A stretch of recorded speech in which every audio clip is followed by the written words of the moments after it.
నెల్లూరు జిల్లా బుచ్చిరెడ్డిపాలెం పట్టణంలోని బెజవాడ బుజ్జమ్మ బాలికోన్నత పాఠశాలలో టీడీపీ సీనియర్ నేత కోదండరామరెడ్డి సహకారంతో మరో 10వ తరగతి విద్యార్థులకు పరీక్ష సామగ్రి పంపిణీ జరిగింది.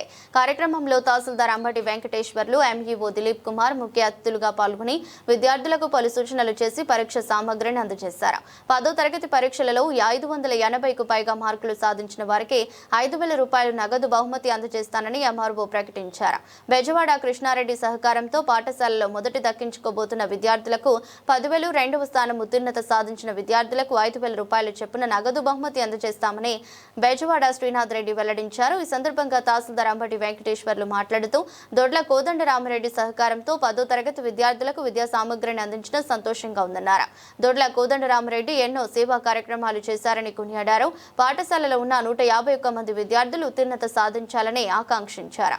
ఇప్పటికే ప్రభుత్వ పాఠశాల విద్యార్థులు కార్పొరేట్ పాఠశాలలకు దీటుగా ఉత్తీర్ణత సాధిస్తున్నారని గుర్తు చేశారు. పేద విద్యార్థులు చదువుకోవడానికి ప్రభుత్వం అన్ని రకాల సహకారం అందిస్తుందన్నారు. విద్యార్థులు దీనిని సద్వినియోగం చేసుకుని 10వ తరగతిలో మంచి ఉన్నత సాధించాలని ఆకాంక్షించారు. ఫెయిల్ అయిన విద్యార్థులు నిరుత్సాహపడకుండా మరలా ప్రయత్నిస్తే ఖచ్చితంగా విజయం సాధిస్తారని చెప్పారు. తాను కూడా ఇంటర్ ఫస్ట్ ఇయర్, సెకండ్ ఇయర్లో ఫెయిల్ అయ్యానని చెప్పారు. దీంతో తనలో పట్టుదల పెరిగి నేడు ఎంఆర్ఓగా ఎదిగానన్నారు.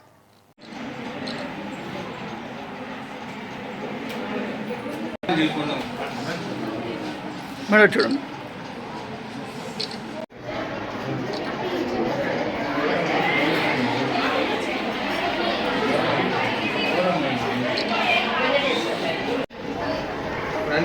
అందరికీ గుడ్ ఆఫ్టర్నూన్.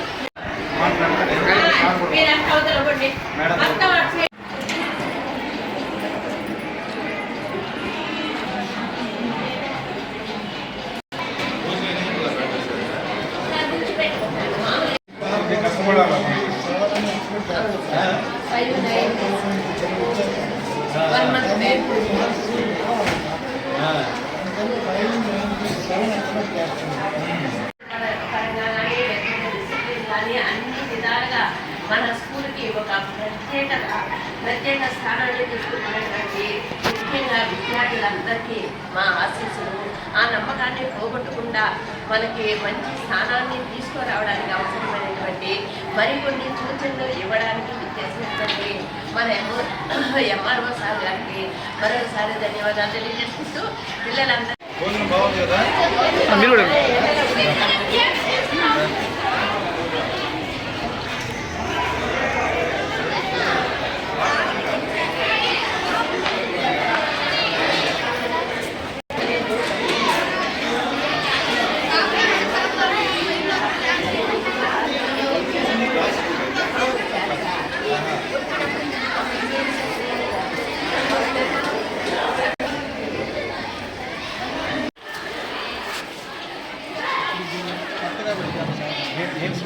రాగి బాగా వస్తుంది. రాగి బాగా తాగడం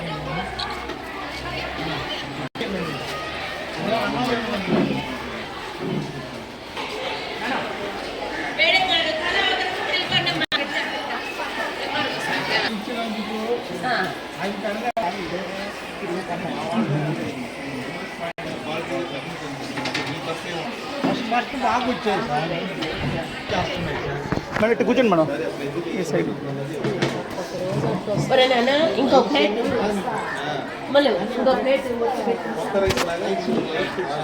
మేడం. మేడం అటు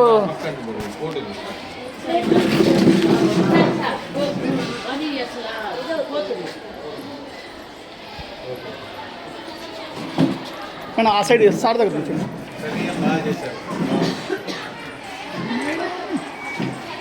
షేడ్ వస్తుందట.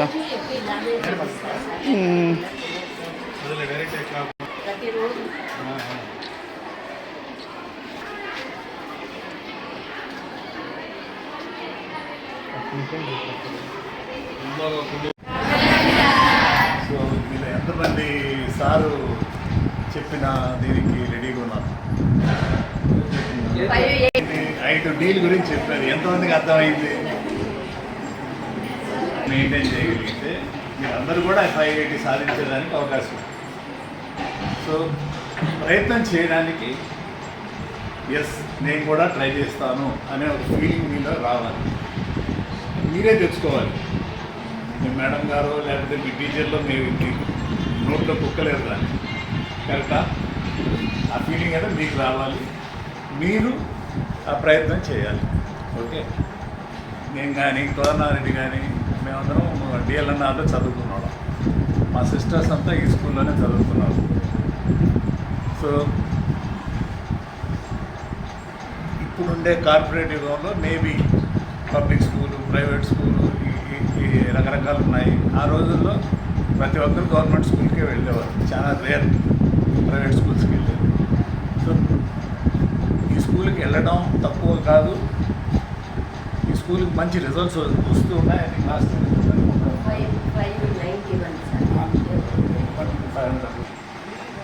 591 పైన 500 మార్కులు తెచ్చుకున్నారు. ఇప్పుడు సార్ చిన్న టార్గెట్ పెట్టారు కాబట్టి 30 కాదు 100 మంది పైన 580 తెచ్చుకోవాలి. సార్ చెప్పినట్టుగా ఆయన రెడీగా ఉన్నారు. మీరు ఆ ప్రయత్నాన్ని సఫలం చేసుకోండి. ఓకే, బెజవాడ బుజ్జమ్మ అనే మా నానమ్మ, ఆ పేరుతో ఈ స్కూల్ నడుస్తుంది. మా చిన్నాన్నగారు మీకు ఒక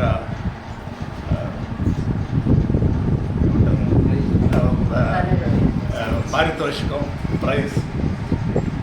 ఫస్ట్ ర్యాంక్ వచ్చిన వాళ్ళకి 10,000, సెకండ్ ర్యాంక్ వచ్చిన వాళ్ళకి 5,000 లెక్కన ఇవ్వడానికి ఆయన సంసిద్ధి. ఫస్ట్ ర్యాంక్ వచ్చిన వాళ్ళకి 580 దాటి వచ్చిందంటే సార్ 5,000, ఆ 10,000 కలిపి 15,000 వస్తుంది. ఇది తల్లికి వందనం కన్నా సమంగా వస్తుంది. అది మీ చేతుల్లో ఉంటుంది కాబట్టి సద్వినియోగం చేసుకోండి. బాగా చదవండి. 16 నుంచి పరీక్షలు స్టార్ట్ అవుతున్నాయి కాబట్టి show your dedication. All the best.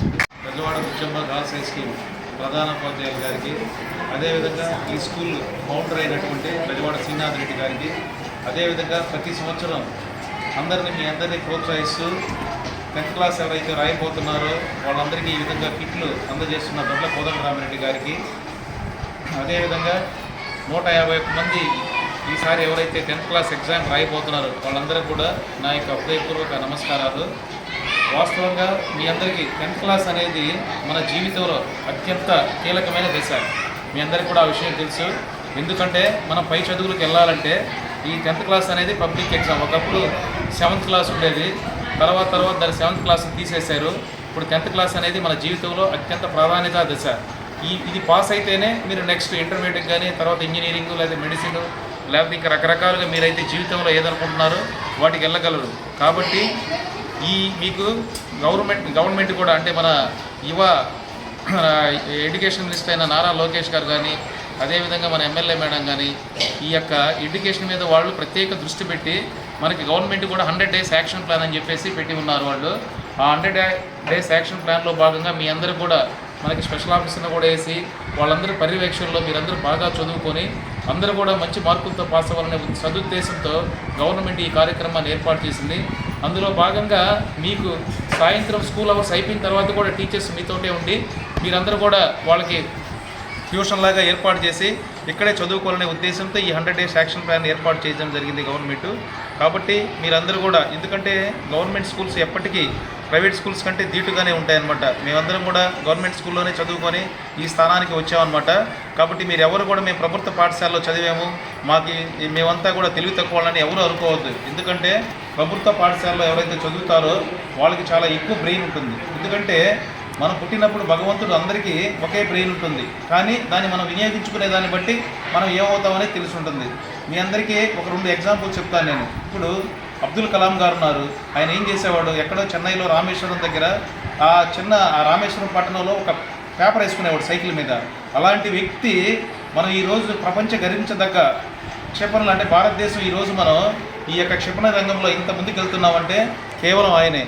కానీ అలాంటి వ్యక్తి మళ్ళీ రాజకీయాలకు అతీతంగా మన భారతదేశానికి రాష్ట్రపతిగా అందరూ కావాలని ఎన్నుకున్నారనమాట ఆయన్ని. అంటే చూడు, ఎక్కడో రామేశ్వరంలో పుట్టిన ఒక చిన్న మనిషి ఆ స్థాయికి రాగలిగాడు. ఎలా రాగలిగాడు?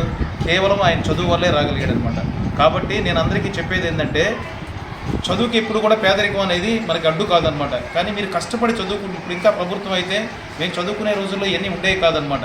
ఇప్పుడు మీకు ప్రభుత్వం మంచి చక్కగా యూనిఫామ్ ఇచ్చింది, షూస్ ఇచ్చింది, బెల్ట్ ఇచ్చింది, బ్యాగ్ ఇస్తుంది, మధ్యాహ్నం భోజనం పెడుతుంది. అదేవిధంగా మళ్ళీ మీరు స్కూల్లో 4-4:30 ఆ టైంలో ఉంటే మళ్ళీ తినడానికి ఏదన్నా ఇస్తుంది. ఇవన్నీ ఇస్తున్నారు కాబట్టి మీకు ఇంకెక్కడ మళ్ళీ అదేవిధంగా మనకి అత్యంత మెయిన్ ప్రోగ్రామ్ తల్లికి వందనం అని చెప్పేసి ప్రతి సంవత్సరం 15,000 రూపాయల డబ్బులు కూడా ఇస్తుంది మీ అందరికీ. ఇంట్లో ఎంతమంది పిల్లలు ఉంటే వాళ్ళందరికీ కూడా డబ్బులు ఇస్తుంది అనమాట. కాబట్టి ఇన్ని కార్యక్రమాలు చేస్తుంది కాబట్టి మీరు జాగ్రత్తగా చదువుకున్నారంటే చదువే మన తలరాతను మార్చగలదు, ఇంకెవరూ మార్చలేరు అనమాట. మీరు కష్టపడి కానీ చదువుకుంటే మీ భవిష్యత్తుని మీరే మార్చుకుంటారు. మీరు ఒక్కరు కానీ బాగా చదువుకొని ఆ ఇంట్లో కానీ మీరు ఒక మంచి ఉన్నత స్థానానికి పోగలిగితే ఆ తర్వాత మీ తల్లిదండ్రులు కానీ మీ రాబోయే 2-3 తరాల జనరేషన్స్ని వాళ్ళందరూ కూడా మీరు ఆదర్శంగా నిలిచి ఆ యొక్క మీ ఇంట్లోనే కాదు, మీ గ్రామంలోనే కాదు, మీ మండలం, మీ జిల్లాకే మీరు ఆదర్శంగా నిలుస్తారనమాట. కాబట్టి మీరందరూ కష్టపడి చదువుకోండి. అదేవిధంగా ఇప్పుడు మనకు అంబేద్కర్ గారు ఉన్నారు. ఆయన పాపం ఎక్కడో అత్యంత పేద కుటుంబంలో పుట్టి కనీసం వాళ్ళు చదువుకునే రోజుల్లో కరెంటు కూడా లేని స్థాయి నుంచి ఈరోజు ఒక ప్రపంచ మేధావిగా ఉన్నాడు అనమాట అంబేద్కర్ గారు కూడా. అలాంటి ఆయన మనం ఈరోజు మన రాజ్యాంగాన్ని డ్రాఫ్టింగ్ కమిటీ చైర్మన్గా ఉన్నారంటే మీ అందరికీ తెలుసు, డాక్టర్ బిఆర్ అంబేద్కర్ గారు అనమాట. అంత మంచి రాజ్యాంగాన్ని మనకు రాశాడనమాట. ఈరోజు కూడా మన రాజ్యాంగం ఎక్కడా కూడా ఎలాంటి ఇబ్బందులు లేకుండా కొనసాగుతుంది. అదే మనకంటే ముందు స్వాతంత్రం వచ్చిన వాళ్ళు కానీ తర్వాత వచ్చిన కానీ చాలా రాజ్యాంగాలు రాసుకున్నారు. కానీ ఆ రాజ్యాంగాలన్నీ కూడా కుప్పకూలిపోయి ఆ దేశాల్లో ఎన్నో అంటే మన పక్కనే మన పాకిస్తాన్ చూస్తున్నాం, శ్రీలంక చూస్తున్నాం, బంగ్లాదేశ్ చూస్తున్నాం. వీళ్ళందరూ కూడా చూడు ఎలా ఇబ్బంది పడుతూ ఉన్నారు. కానీ మన దేశం ఇప్పటికి కూడా ఆయన రాసిన రాజ్యాంగం వల్ల అందరూ కూడా హక్కులు వచ్చి ప్రతి ఒక్కరు కూడా చాలా స్వేచ్ఛాయుతంగా జీవిస్తున్నారు. అదేవిధంగా మీ అందరూ కూడా ఈ విధంగా చక్కగా చదువుకోగలుగుతున్నారు. అంటే ఇప్పుడు కూడా ఏంటంటే పేదరికం అనేది చదువుకు అడ్డు కాదు. కాబట్టి మీరందరూ కూడా కష్టపడి చదువుకోండి. ఒకసారి ఫెయిల్ అయినంత మాత్రాన మన జీవితంలో మనం ఎప్పుడు కూడా ఏంటంటే ఆ యొక్క ఫెయిల్ అయిపోయామే ఇంక మనం ఏం చేయలేము జీవితంలో అని దయచేసి మీరు ఎవరు కూడా ఒకవేళ 10th క్లాస్లో ఫెయిల్ అయినా మీరేం భయపడొద్దు. నేనంటే కొంతమంది స్టూడెంట్స్ చూస్తూ ఉన్నాము, నేను ఫెయిల్ అయిపోయానని చెప్పేసి పాప ఇంట్లో నుంచి వెళ్ళిపోవడము లేకపోతే ఏదైనా సూసైడ్ చేసుకోవడము ఇలాంటివి చేస్తున్నారు. అలాంటివి దయచేసి చేయొద్దు. ఎందుకంటే ఇప్పుడు ఫెయిల్ అయ్యాము, ఏముంది నెక్స్ట్ రాస్తాం, మళ్ళీ నెక్స్ట్ రాసిన తర్వాత ఖచ్చితంగా మీరు పాస్ అవుతారు. మీకంటే ముందు పాస్ అయిన కంటే మీరు ఇంకా మంచి ఉన్నత స్థానంలో రాగలరు కష్టపడిగా చదివితే. ఎందుకంటే నేను కూడా ఇంటర్మీడియట్ ఫస్ట్ ఇయర్ ఫెయిల్ అయిపోయాను. నేను మీలాగా గవర్నమెంట్ స్కూల్లోనే చదువుకున్నాను, అల్లూరులో చదువుకున్న రామకృష్ణ జూనియర్ కాలేజీలో. First year fail, second year కూడా ఫెయిల్ అయిపోయాను. తర్వాత మీలాగే నేను కూడా ఇట్లా బరిలు వ్యవసాయం చేసుకుంటూ ఉండేవాడిని అనమాట. ఆ తర్వాత మళ్ళీ ఎందుకు మనకి గ్రూప్ 2 రాయాలనిపించింది, గ్రూప్ 2 రాశాను. మన రాష్ట్రంలోనే ఉమ్మడి రాష్ట్రంలో ఇప్పుడు 2013 ఉమ్మడి రాష్ట్రంలో ఉన్నప్పుడు గ్రూప్ 2లో ఎగ్జిక్యూటివ్ క్యాడర్లో రాష్ట్రంలోనే 64వ ర్యాంకు, నాన్ ఎగ్జిక్యూటివ్ క్యాడర్లో స్టేట్లో 3వ ర్యాంకు వచ్చిందన్నమాట. కాబట్టి నాకంటే ఇప్పుడు మా ఫ్రెండ్స్ నాకంటే 90 మార్కులు 99 మార్కులు తెచ్చుకున్న వాళ్ళంతా పాపం ఇంకా తిరుగుతూ ఉన్నారనమాట. అంటే పాపం ఏందో వాళ్ళకి సంబంధించి చిన్న బిజినెస్లో లేకపోతే ఇంకేదైనా వ్యవసాయం చేసుకుంటూ ఉన్నారు. నేనేమో ఇక్కడ మీకు ముందు ఈరోజు ఎంఆర్ఓగా రాగలిగాను. ఎట్లా రాగలిగాను? ఆ ఫెయిల్ అయిన తర్వాత నాలో ఇంకా ఎక్కువ కసి పెరిగింది. నేను ఎందుకు సాధించలేను, వాళ్ళు సాధించింది నేను ఎందుకు చేయలేకపోయాను అనే ఒక ఎప్పుడైతే మన కసి పెరుగుద్దో ఖచ్చితంగా మీరు చదువుతారనమాట. ఎందుకంటే మన తల్లిదండ్రులు ఏమే అద్భుతమైన మేధావులు అవ్వాల్సిన ఉన్నాయి. ఎందుకంటే మనం మేధస్సు ఉంటే చాలు అనమాట. వాళ్ళు కాదు చదివేది, మనం కదా ఎగ్జామ్స్ రాసేది. కాబట్టి మీరు మంచి చక్కటి టీచర్స్ ఉన్నారు ఇక్కడ మనకి. గవర్నమెంట్ స్కూల్స్ అంటే వాళ్ళందరూ కూడా పాపం బీఈడీ రాసి డిఎస్సి రాసి అహోరాత్రులు శ్రమించి ఒక కాంపిటేటివ్తో సెలెక్ట్ అయ్యి వచ్చిన టీచర్స్ ఉంటారు ఇక్కడంతా కూడా. చాలా అద్భుతంగా పాఠాలు బోధిస్తూ ఉంటారు. మామూలుగా ప్రైవేట్ స్కూల్స్లో మనకి ఏం చెప్తారు, వాళ్ళు అక్కడికి వెళ్ళిన తర్వాత ఏసీ రూమ్లోనో లేకపోతే ఎక్కడ కూర్చోబెట్టి చెప్పినంత మాత్రాన అది కరెక్ట్ కాదు. మీకేంటంటే బ్రహ్మాండమైన ప్లే గ్రౌండ్ ఉంది ఆడుకోవడానికి, మంచి స్కూల్ ఉంది, మంచి టీచర్స్ ఉన్నారు. కష్టపడి చదివితే మీరు బ్రహ్మాండంగా పైకి వస్తారు. అదేవిధంగా భవిష్యత్తులో మీరందరూ కూడా ఏమైనా అవ్వాలంటే ముందు మనకేంటంటే ఒక 5D కాన్సెప్ట్ ఒకటి చెప్తాను నేను, దాన్ని గుర్తుపెట్టుకోండి మీరందరూ కూడా.